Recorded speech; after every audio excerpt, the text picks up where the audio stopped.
When Joseph Smith and Oliver Cowdery were translating in Harmony, Pennsylvania, a revelation was given which said, "Be patient in afflictions, for thou shalt have many." Brigham Young estimated that Joseph Smith was subject to at least 40 trials, frivolous some of them, trumped up charges some of them. But we now know from recent research that there were 160 and perhaps more. One of the first occurred there because Joseph and Oliver were arrested, summoned, and taken to South Bainbridge, where they were tried. The charge in the records is blurry, perhaps disorderly persons or whatever. They were acquitted, but that did not placate their mob or enemies. It, in fact, enraged them. The sheriff, according to the story, assisted them away. They went apparently to a vacant house. He knew that if they continued to travel on the road, they would be overcome. So he went in the house, locked the front door, and said, "Now, what you do is up to you." And they knew that meant they could leave. So when darkness came, they climb out the back window or the back door and start going cross lots in a situation like this. What do you see but all kinds of trees, some fallen. You see brambles, you see growth.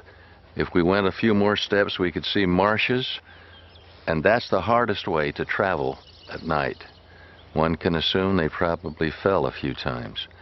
Eventually, we don't know how many miles later, Oliver is totally spent, so Joseph holds his arm around him and keeps walking. But eventually, even Joseph, with his great strength, is exhausted. They sit down on a log, and one or the other says, "O Lord, how long must we suffer like this?" Maybe that was a prayer.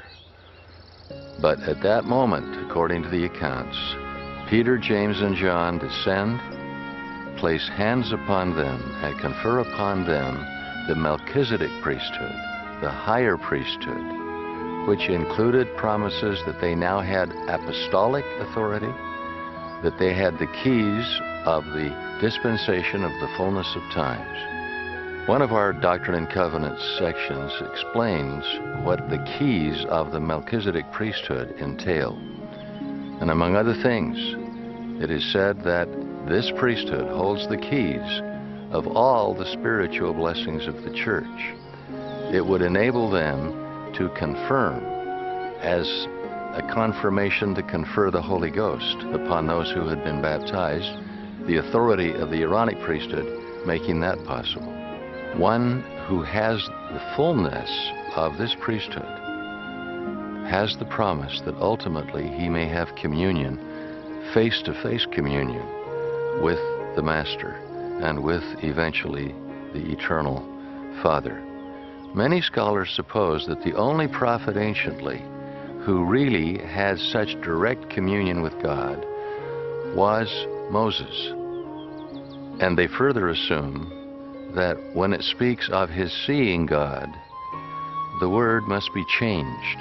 They point out, for example, that in some cases all he saw was the burning bush. But twice the book in the Old Testament says in good Hebrew that he communed with God panim v'panim, in Hebrew, face to face. And as if that weren't clear enough, it goes on to say, as one man converses with another.